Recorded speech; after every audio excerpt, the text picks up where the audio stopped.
Bien. Alors, aujourd'hui, mon propos, c'est pour vous faire partager. Déjà, je me présente, je suis professeur Yacoubi, je suis investigateur de l'essai clinique dont a parlé le professeur Ibrahimi. C'est un essai clinique qui est tombé du Maroc, et donc je suis un des co-investigateurs. Et c'était une équipe assez fournie marocaine qui a mené cette étude durant toute l'année, qui n'est pas encore terminée. Alors, ce que j'essaie aujourd'hui, c'est de partager avec vous cette expérience marocaine. C'est une belle expérience, c'est très enrichissante, très importante. Et cette expérience fait partie, en quelque sorte, dans cet élan positif dans lequel s'est inscrit le Maroc, dans cet esprit d'initiative, cette réaction très positive, et qui nous a valu que, par rapport à d'autres pays, on ne s'en sort pas trop mal en matière de Covid.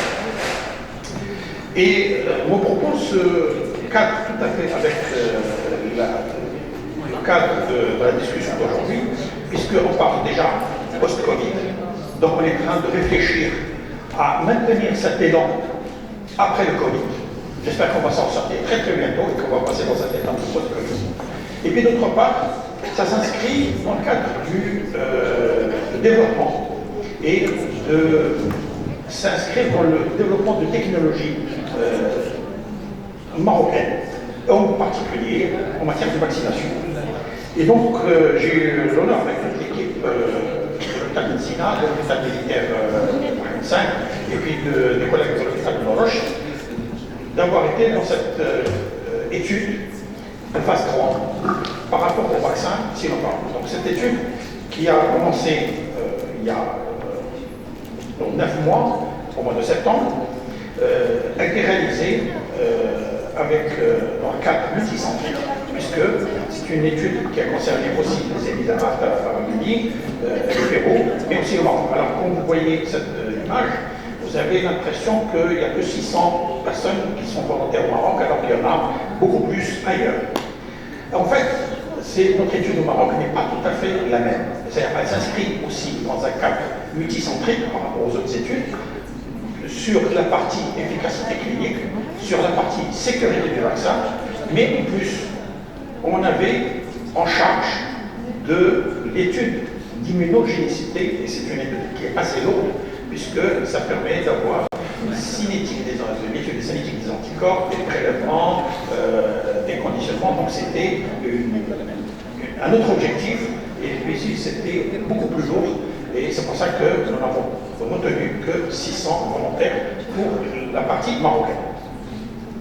Donc cette étude qui a bien sûr s'inscrit dans la phase 3, et vous avez remarqué l'année dernière, le Covid finalement on a commencé réellement, c'était au mois de janvier 2020, et puis on a commencé les essais cliniques de phase 3 au mois de septembre. Alors, bien sûr, les gens vous disent que c'est de la précipitation. Non, ce n'était pas de la précipitation, c'était de la rapidité, oui, mais ce n'était pas de la précipitation, puisque tous les critères de qualité et réglementaires et les critères scientifiques pour mener une étude ont été respectés, puisqu'il y a eu les essais de phase 1, les essais de phase 2 qui ont été menés par l'équipe chinoise en Chine, qui ont été très prometteurs, puisque les résultats étaient très très bons, ils arrivaient à des résultats qui étaient très prometteurs, et c'est pour ça qu'ils ont commencé la phase 3. Et pour pouvoir faire vite, maintenant les gens travaillent autrement. Ils travaillent avec déjà des logiciels préparés, c'est des interprétations pratiquement en direct, puisque à chaque fois que n'importe quel élément est inscrit sur la plateforme, il est immédiatement étudié. Donc il n'y a pas de perte de temps d'études et ainsi de suite. Et il y a aussi le chevauchement des phases, et qui a fait que, vu que l'urgence de la situation, la phase 3 a commencé pratiquement 9 mois après le début de la pandémie Covid-19 que vous avez certainement vécu et supporté pendant l'année dernière. Alors, la phase 3, donc, il était important qu'on puisse la débuter dans des conditions de sécurité maximale, puisque nous avons bien sûr eu tout le dossier technique qui a été fait par rapport à la phase 1 et la phase 2, et donc il était hors de question qu'on puisse commencer la phase 3 sans connaître un minimum de sécurité par rapport à ce vaccin. Et donc, quand on calcule le bénéfice-risque, le bénéfice était largement supérieur au risque, et donc on a débuté cette phase 3 à partir du mois de septembre, en ayant la sécurité que les effets secondaires n'étaient pas des effets secondaires qui étaient particulièrement gênants, puisqu'ils étaient, la plupart du temps, il n'y avait aucun effet secondaire majeur qui pouvait nous faire suspecter. D'autant plus que la technique qui était utilisée pour la fabrication du vaccin n'est pas une technique révolutionnaire comme celle qui a été présentée tout à l'heure par rapport à l'ARN messager, mais c'est une technique qui est ancienne, utilisant le virus inactivé, et donc c'était quelque chose, c'est-à-dire les effets secondaires étaient plus ou moins attendus, et donc on n'a pas eu plus d'effets secondaires que ceux qui étaient attendus. Et donc, nous avons commencé cette phase 3, et chose majeure, c'est qu'on n'a pas commencé un peu n'importe comment. On a commencé cette phase 3 en essayant d'encadrer notre étude par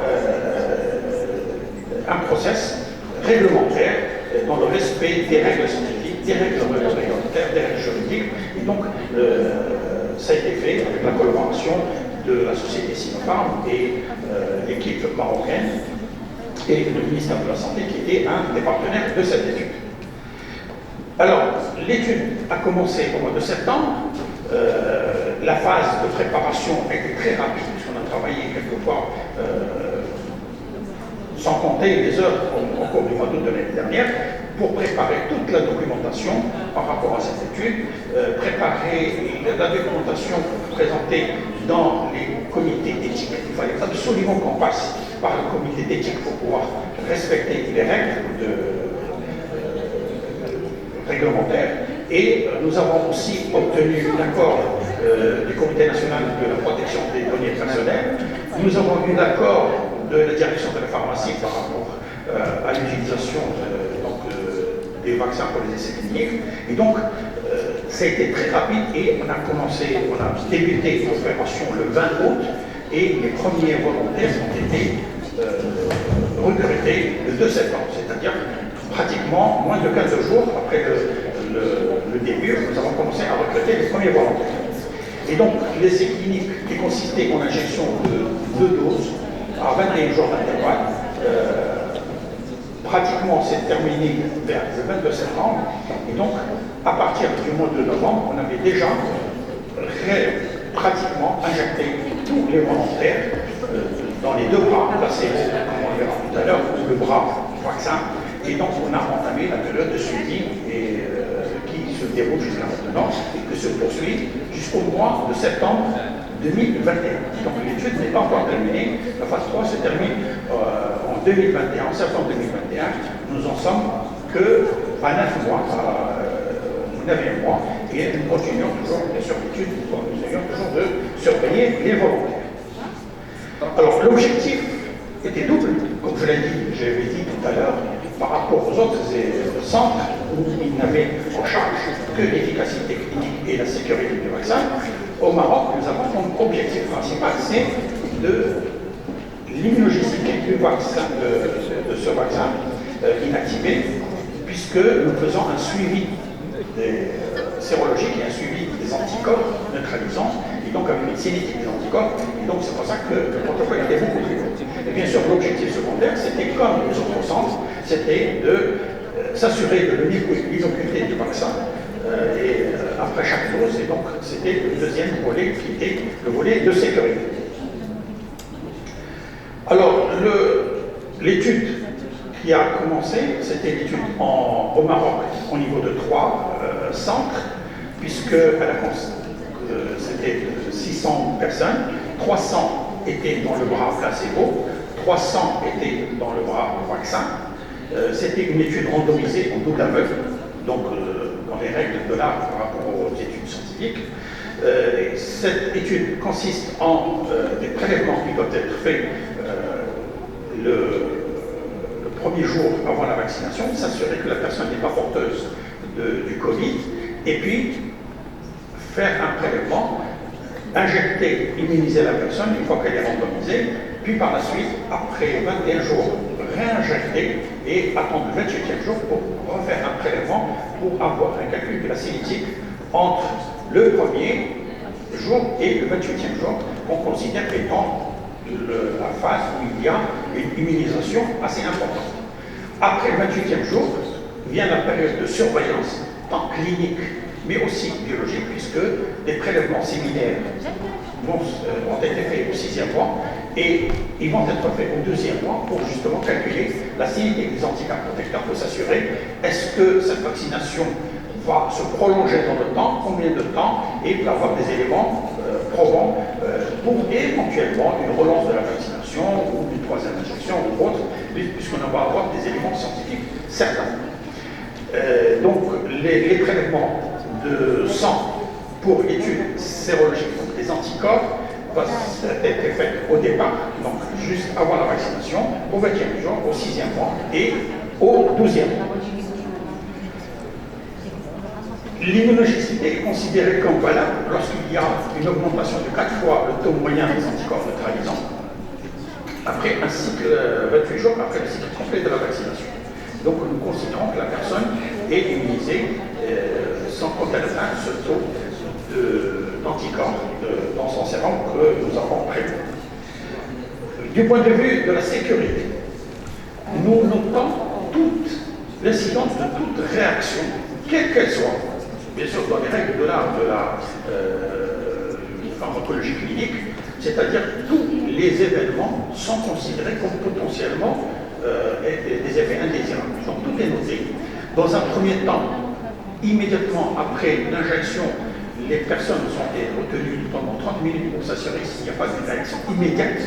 Donc sont surveillées in situ, c'est-à-dire dans le local de vaccination, pendant 30 minutes par des médecins dédiés à ça. Puis, par la suite, nous faisons un suivi assez régulier, de manière assez dense au départ, puisque c'était pratiquement les personnes étaient contactées au téléphone quotidiennement. Et puis après le 3e mois, c'était beaucoup plus de manière hebdomadaire. Et après les 6 mois, c'est de manière mensuelle. Nous nous assurons que les personnes ne présentent pas des besoins véritables. Et jusqu'à présent, tout est noté. Bien sûr, il va y avoir tous les éléments qui vont être étudiés pour connaître l'imputabilité de ces effets cliniques, de ces effets secondaires par rapport à la vaccination. Et l'imputabilité, bien sûr, elle est étudiée par des spécialistes dans le domaine. Alors, à côté de ce suivi, si vous voulez, actif, où les personnes sont contactées, il y a bien sûr le suivi passif, puisque les personnes ont à leur disposition deux numéros de téléphone qui peuvent joindre à tout moment, pendant toute cette période-là, jusqu'à aujourd'hui, à chaque fois qu'il y a n'importe quel symptôme qui survient, et donc il est étiqueté. Certains ont eu même droit à des analyses biologiques, radiologiques pour pouvoir s'assurer de l'imputabilité de ces signes par rapport à la vaccination. Et bien entendu, tous ceux qui ont eu des cas Covid, par la suite, il y en a eu dans notre étude, des gens qui ont fait du Covid après avoir été immunisés, soit par le placebo, soit par le vaccin, ils sont bien sûr suivis, étudiés, des prélèvements sont faits chez eux, et donc on ne les abandonne pas après qu'ils aient le Covid. Alors, donc de septembre, octobre, c'était la phase réellement d'immunisation, où on a injecté tous les 600 volontaires. Au mois de novembre, nous avons réalisé, donc, on a vu une première sérothèque avant le début de l'étude, puis une deuxième sérothèque qui a été faite en novembre 2020, qui a été acheminée d'ailleurs à Yuan en Chine, pour des études très poussées sur l'immunisation. Nous avons réalisé aussi une sérothèque au mois d'avril, à 6 mois, qui a été acheminée en Chine pour justement poursuivre encore l'étude de la cinétique des anticorps, et nous attendons la dernière phase de la sérothèque qui va être faite en octobre 2021. Et donc, la surveillance de l'efficacité se fait de manière régulière après les 2 doses, jusqu'à maintenant, pour pouvoir détecter le moindre signe ou bien l'éventualité de la survenue d'un Covid. Pour n'importe quel signe, les volontaires suivront un PCR pour qu'on puisse s'assurer qu'ils ne sont pas éventuellement porteurs d'une forme frustre de Covid. Donc ils sont prélevés systématiquement au moindre survenue de moindre signe. Pour vous dire qu'un des patients, par exemple, il a eu les yeux rouges. Rien que pour ça, on a prélevé, on a fait une PCR, on voulait s'assurer que, et bien sûr, on a pour éliminer éventuellement des signes frustres de Covid. Et donc le suivi de la sécurité se poursuit toujours jusqu'à maintenant, et il va se poursuivre jusqu'au mois de septembre 2021, où on va clore l'étude. Donc cette phase 1 a été achevée, et on a maintenant, en quelque sorte, fait les prélèvements pour l'immunogénicité à court terme, puisque nous avons déjà une idée sur ce qui s'est passé entre la première et la deuxième dose pour avoir, avec la sérothèque du mois de novembre. L'étude qu'on a menée a été faite au niveau de 3 centres, au niveau de l'hôpital du CHU de Roche de Casablanca, donc avec 200 patients volontaires, au niveau de l'hôpital Mohamed V de Rabat et au niveau de l'hôpital de Médecina de Rabat. Alors bien entendu, nous avons été très rigoureux en matière de sélection, pas de sélection, mais si vous voulez, sur les critères d'exclusion, puisqu'il y avait toute une liste de critères d'exclusion qui étaient préétablis en coordination avec l'équipe chinoise.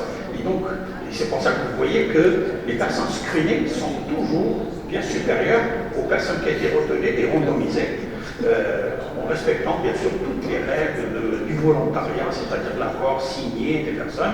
Et vous avez remarqué que, par exemple, sur les colonnes de gauche, l'hôpital de Médecina, nous avons screené 357 personnes, parmi lesquelles on a trouvé certains qui étaient porteurs du Covid, donc ils étaient systématiquement exclus. Et donc, sur les 200 personnes qui étaient aptes à être donc, injectées, sur les 200, il y en a 6 qui ont changé d'avis entre le moment où ils ont signé l'accord de participation à l'étude et le moment de l'injection. Ils ont eu une crise d'angoisse et donc ils ont décidé de retirer leur consentement. Et donc, finalement, dans le respect des règles de l'art et du respect des droits de chacun, nous avons exclu ces personnes-là de l'étude. C'est pour ça que vous voyez qu'il n'y a que 194 qui ont été randomisés. De la même manière, il y en a une personne aussi à Casablanca qui a refusé. Les collègues militaires, eux, ils n'ont pas eu de refus. N'est-ce pas? Bon, je n'ai rien dit. Alors, sur le profil des volontaires que nous avons retenu, alors l'âge moyen est un âge à peu près de 33 ans. Sur ceux qui ont été randomisés, c'est 32 ans. La majorité, c'est le sexe masculin, c'est un petit peu les volontaires, parce qu'on ne choisissant pas, puisqu'on avait eu 25 femmes pour les 126 messieurs. Et les nationalités, là aussi, on a eu partout des Marocains. On a eu quelques ressortissants chinois qui résident au Maroc. Il y en a eu 6 qui ont participé à l'étude. Il y a même un ressortissant malien qui s'est présenté comme volontaire, bien sûr. On l'a accepté, et donc il a participé avec nous à l'étude. Donc c'est vrai que c'est un profil beaucoup plus jeune parce que nous avons des critères d'exclusion, et en particulier des critères comme l'hypertension artérielle ou n'importe quelle autre pathologie qui puisse nuire à l'interprétation des résultats. Et donc c'était des critères d'exclusion, et c'est pour ça que vous voyez qu'il y a une population qui est beaucoup plus jeune par rapport à la population normale du pays. Alors, les volontaires qui étaient screenés, il y avait 845, et donc on a pu retenir que les 600, parce qu'il y a des critères d'exclusion, notamment vous savez qu'il y avait 17 personnes qui avaient des PCR positifs, qui s'ignoraient, et qui sont présentées pour être volontaires, mais qui avaient des PCR qui étaient positifs. Il y en a qui avaient une sérologie qui était positive, ils avaient eu le Covid sans s'en rendre compte, c'était du Covid asymptomatique, et donc ces personnes étaient automatiquement exclues de l'étude. Et c'est pour ça que donc, sur les 845 qui étaient screenés, nous avons randomisé soit 600 qui correspondaient aux critères d'inclusion, et sur les 300, il y en a que 593 pour les raisons dont j'avais évoqué auparavant, c'est-à-dire des gens qui ont retiré leur consentement juste avant leur immunisation. Donc, 593 personnes ont reçu la première dose, et entre la première dose et la deuxième dose, si vous avez un petit peu le souvenir de la situation épidémiologique au Maroc, c'était le mois d'octobre. Et le mois d'octobre-novembre, c'était la période où le Covid était particulièrement florissant au Maroc, et donc il y avait même des craintes ou une expansion de la pathologie qui menaçait même le système hospitalier. Et donc, pendant cette période-là, Et donc, il y a des personnes qui ont, entre la première dose et la deuxième dose, eu le Covid. Ils ont été soit symptomatiques, soit sur n'importe quel critère. On faisait des PCR pratiquement systématiquement. Et donc, on a eu 12 personnes qu'on a chopé PCR positif, qui étaient peu symptomatiques ou pas symptomatiques. Et donc, on les a exclus de l'étude. Et donc, c'est pour ça que uniquement 580 personnes ont reçu la deuxième injection. Ils ont donc les premières ont été exclues entre les deux. Il était hors de question qu'on puisse les injecter parce qu'ils avaient eu le Covid. Au bout de, par la suite, donc une fois qu'on a injecté les deux bras Covid et le placebo, nous avons fait donc bien sûr les sérotests comme il se doit et pour l'étude de l'immunogénicité. Et donc on a surveillé uniquement la sécurité des personnes, puisqu'ils étaient contactés de manière hebdomadaire puis de manière mensuelle, jusqu'au mois d'avril 2021, où une troisième sérothèque a été réalisée chez les personnes au bout du 6e. Néanmoins, pendant cette période-là, il y a certaines personnes qui ont fait aussi du Covid, puisque on a retenu quelques-uns qui avaient fait du Covid. Je parlerai au cours de cette surveillance. Alors, parmi ces personnes, il y en avait en total, une totalité 37 personnes qui ont fait le Covid pendant cette surveillance, parce que les appels téléphoniques, parce qu'ils avaient des symptômes. Alors, je tiens à vous rassurer que toutes les personnes qu'on a diagnostiquées étaient soit pas symptomatiques du tout, ou peu symptomatiques. Une seule personne a nécessité une hospitalisation, 3 ou 4 jours. Elle n'a pas nécessité d'assistance respiratoire, elle a nécessité juste une hospitalisation et de traitement un peu plus proximité, et elle est sortie de l'hôpital indemne et elle se porte très très bien. Donc finalement, entre les 37 personnes, aucune n'a eu à souffrir de manière très importante du Covid. La presque totalité ont eu des formes peu symptomatiques ou pas symptomatiques. La majorité ont eu des pertes de l'odorat, et c'est le signe principal pour lesquels ils venaient.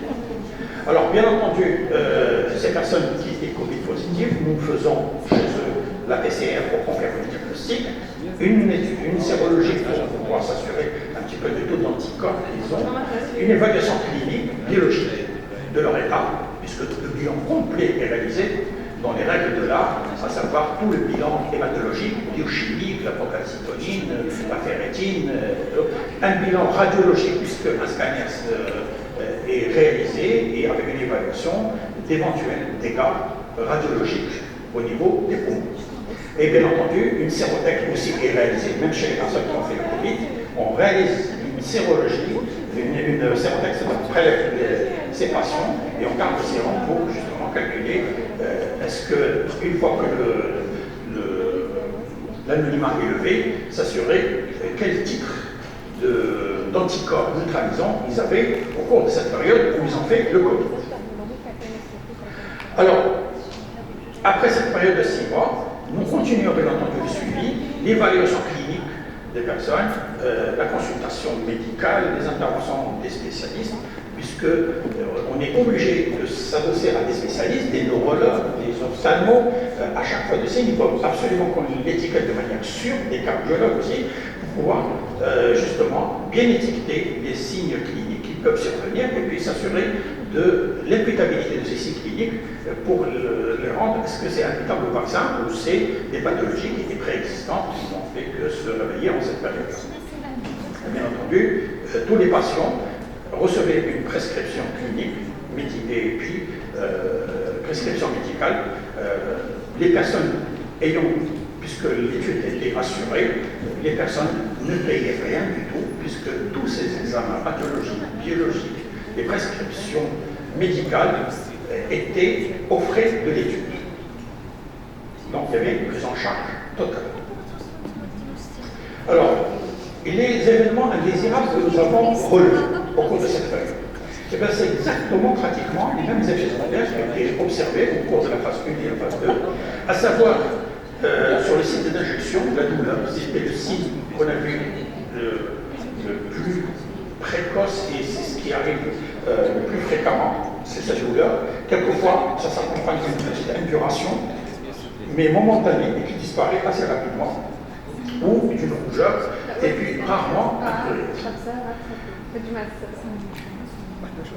Par contre, sur les effets systémiques, deux signes qui ont émergé, c'est les céphalées et l'asthénie. Les céphalées qui apparaissent quelques heures après la première ou la deuxième injection, et puis qui disparaissent souvent par un traitement symptomatique, par le paracétamol, qui disparaissent. De la même façon, la fatigue apparaît vers la 4e, 5e heure après l'injection, et puis disparaît le lendemain. On a eu quelques cas où la fatigue ou les céphalées ont persisté autour de 48 à 72 heures, mais sinon, la majorité des symptômes étaient des symptômes fugaces qui apparaissaient puis disparaissaient assez rapidement, la plupart du temps sous des traitements symptomatiques. Sinon, tous les autres signes, que ce soit des indigestives ou autres, c'était des signes plutôt rares et que, de toute manière, correspondaient globalement à tous les processus vaccinaux qu'on connaît, tous les vaccins qu'on connaît. Donc, ce n'est pas des signes qui étaient. En tout cas, il n'y avait aucun signe, un effet secondaire suffisamment important pour être signalé. Donc, il n'y a pas eu d'effet secondaire grave, qu'on appelle les SAE, et donc aucun SAE n'a été détecté pendant cette période. Maintenant, nous sommes à la dernière phase, c'est-à-dire à la dernière ligne droite.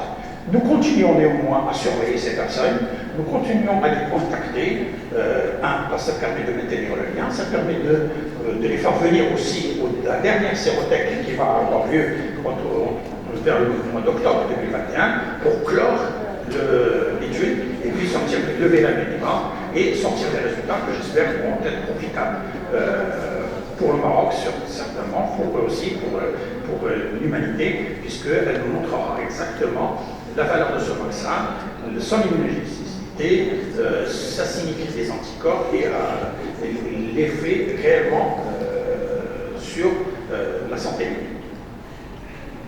Alors, de manière globale, l'expérience a été très enrichissante. C'est une expérience qui s'inscrit totalement dans cet esprit positif, cet élan positif qui a été un peu insufflé et généré au Maroc par le Covid.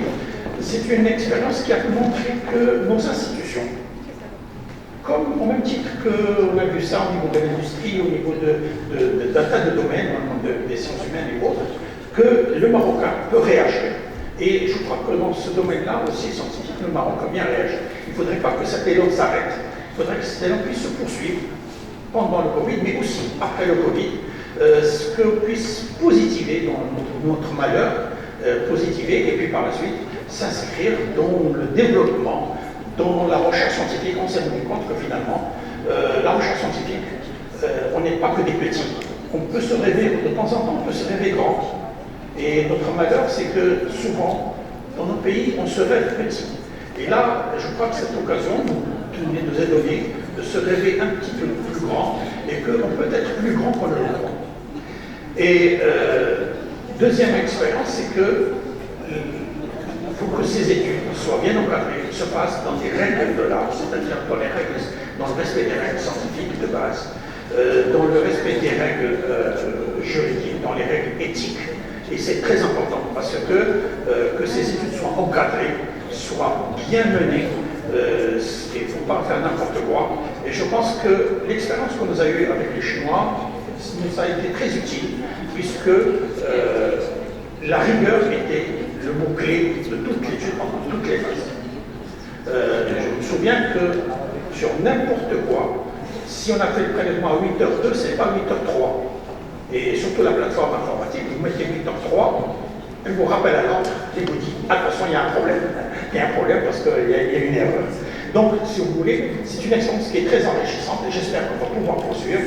Et c'est un petit peu dans le cadre, ça s'inscrit dans le développement que j'espère positif post-Covid. Et avant de clore, je tiens à remercier bien sûr tous les organisateurs de cette journée, sans aucune exception.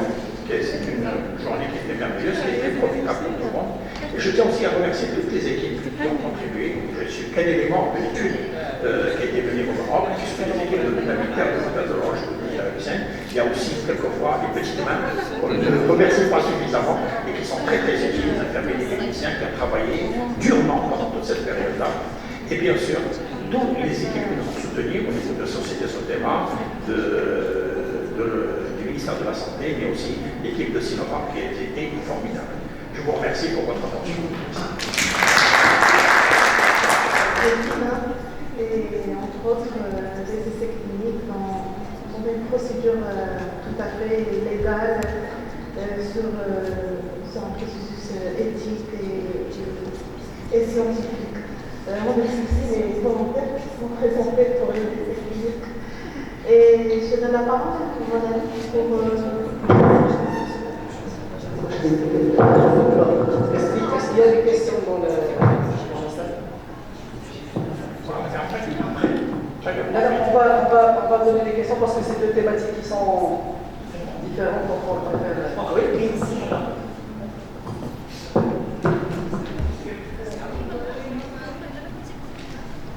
Si vous avez une foi qui porte, très bien.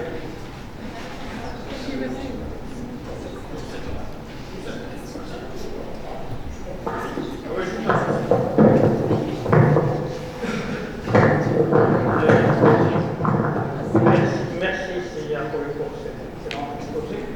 Je voudrais vous demander si vous avez des datas sur la réponse sérologique du point de vue efficacité du vaccin. Et vous avez aussi des datas sur les malades comparatifs. Alors, concernant l'efficacité du vaccin, nous n'avons pas encore eu, de la part des collègues chinois, des études sur jusqu'à 6 mois de sérotech.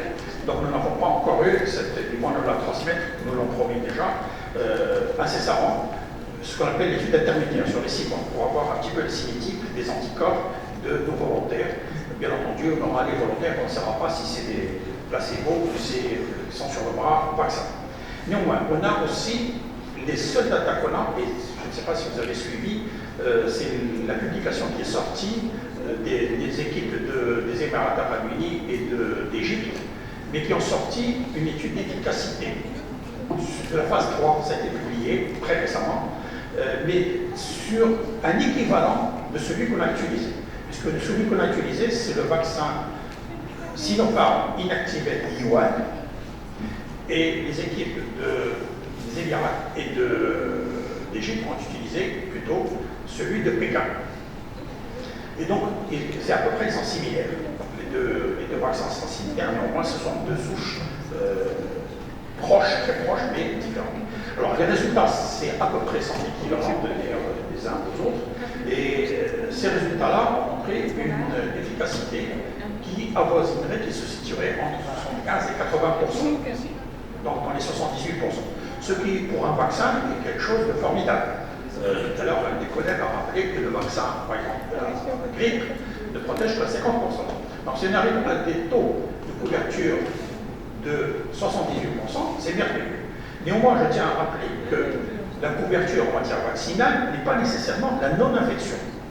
La couverture, c'est d'abord la réduction de la mortalité, d'abord la réduction des formes graves, et puis surtout donc, des hospitalisations, et c'est ce qu'on espère.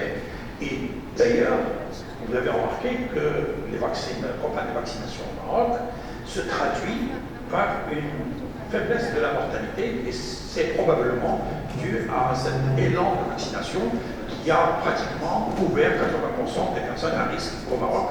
Et donc, des datas concernant notre étude, je ne l'ai pas, en toute sincérité, et j'espère l'avoir bientôt et qu'on la publiera. Mais concernant le vaccin similaire, c'est très prometteur. C'est très prometteur, et surtout il y a des études qui montrent que nous conservons jusqu'au 7e mois un niveau de protection qui est suffisant.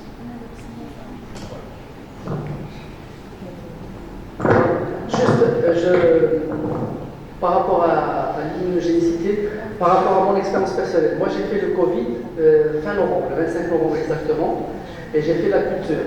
C'est-à-dire à l'hôpital pour rechercher les anticorps neutralisants, j'ai fait un titre de 32 unités d'anticorps neutralisants. J'ai fait mes 2 doses de Sinopharm, même si pour ceux qui ont fait le Covid, pouvaient faire qu'une seule dose. Moi j'ai préféré faire les 2 doses. En janvier, et j'ai refait mes anticorps neutralisants au mois de mars, mi-mars je pense, et mon titre a doublé. J'étais à 64 unités d'anticorps neutralisants. Voilà. Par rapport à ce Sinopharm, mais c'est sur moi uniquement. Ça n'a aucune valeur significative sur le plan scientifique, mais parce qu'à un certain moment je me posais la question, moi je devais comme les résultats tardaient à sortir par rapport à ce vaccin de Sinopharm, j'ai commencé à regretter de ne pas avoir fait AstraZeneca. Je vous parle de mon expérience vraiment personnelle, de ce que j'ai ressenti. Et quand j'ai fait, voilà, j'ai été confronté, mon titre a doublé. Voilà, pour la présentation, je vais rajouter l'expérience personnelle qui concerne. Alors, j'ai 2 questions. J'ai 2 questions. Par rapport au design de votre étude, pourquoi le choix de 600 patients volontaires par rapport aux Émirats et au Pérou où ils étaient à plus de 12 000 et pourquoi une très forte prédominance masculine dans le choix de vos patients, de vos volontaires? Première des choses, on n'a pas choisi les volontaires. Donc, c'est ce qui est venu. Et donc, il y a aussi probablement les femmes parce que le risque, les jeunes en âge de procréer, c'était difficile de pouvoir les intégrer. Mais nous n'avons pas choisi. C'est ceux qui sont venus. On a pris, donc on n'avait pas de critères de pouvoir prendre moitié-moitié. Donc, on a pris ceux qui est venu. De son première des choses. Deuxième chose, les 600. Les 600, j'ai expliqué au départ, c'est que le choix des 600, parce que l'étude était lourde, l'étude d'immunogénicité est lourde. C'est pas comme l'étude clinique ou de sécurité où on injecte et puis on surveille. L'étude de immunogénicité, il va falloir prélever les personnes. C'est pas limitant, c'est prélever des grandes quantités de sérum, centrifugés, garder à des températures, à la cheminée. C'est quand même assez lourd. Avec 200, je peux vous assurer que ça nous prend la tête. Rien que pour pouvoir transférer les sérums à des températures de moins 40 degrés, du Maroc jusqu'à Yuan, c'est une grosse galère. On va les transférer avec des mouchards de température de moins 40 et ainsi de suite. Donc c'est pour ça que c'est dans la gestion justement des prélèvements sanguins, dans la lourdeur des prélèvements sanguins. C'est pour ça que l'étude sur 600 était suffisante pour l'immunogénicité. C'est pour ça que le choix du Maroc de ne prendre que 600 a été dans ce sens. S'il n'y a pas d'autres questions de la salle, encore une question. On va te jeter dans notre dossier. je pose ma question, je ne peux pas poser la question. De Dominique. J'imagine que vous n'avez pas encore levé la tête pour savoir est-ce que c'était pour placebo ou c'est on ne sort pas en Il y a des critères pour lever la veuve, ça, les gens qui sont habitués à la préparation savent que pour lever la veuve, il faut qu'il y ait des phénomènes ou des effets secondaires très très graves qui justifient de lever la veuve. Mais il y a comme il y a pas eu, c'est pas un critère pour le faire. On attend la famille, bien sûr. On saura si c'était dans le bras, le placebo sur le bras. Alors, une dernière question avant de passer à l'autre question. Il y a une question qui revient assez souvent. Est-ce qu'on peut faire les 2 doses avec 2 vaccins différents, avec 2 vaccins à technologies différentes? Une première dose à Sinopharm par exemple et une deuxième dose à... La question a été posée. La question a été posée par rapport notamment en Europe, où les gens ont commencé par utiliser AstraZeneca, et puis se sont décidés qu'AstraZeneca était plus correspondant à la tranche d'âge, ils ont utilisé en deuxième dose Sinopharm. Et je pense que d'un point de vue immunologique, et ça on a posé la question à des immunologistes, ça ne pose aucun problème. Ça ne pose pas de problème du point de vue clinique. Et au contraire, c'est-à-dire que du point de vue immunologique, c'est le même effet, puisque l'effet recherché est le même. Même si on est sur le schéma, l'effet est le même, et puis la stimulation justement des anticorps anti-spike aboutit justement, et c'est pour ça qu'actuellement, le fait d'utiliser deux vaccins différents n'est pas quelque chose de... c'est pas une aberration. Ceci dit, jusqu'à maintenant, on dit qu'il est préférable d'utiliser le même vaccin. Mais de ne pas utiliser les deux, c'est pas une aberration. On va dire qu'il l'effet recherché sera atteint. Merci. Merci pour cette présentation. Merci mesdames et messieurs.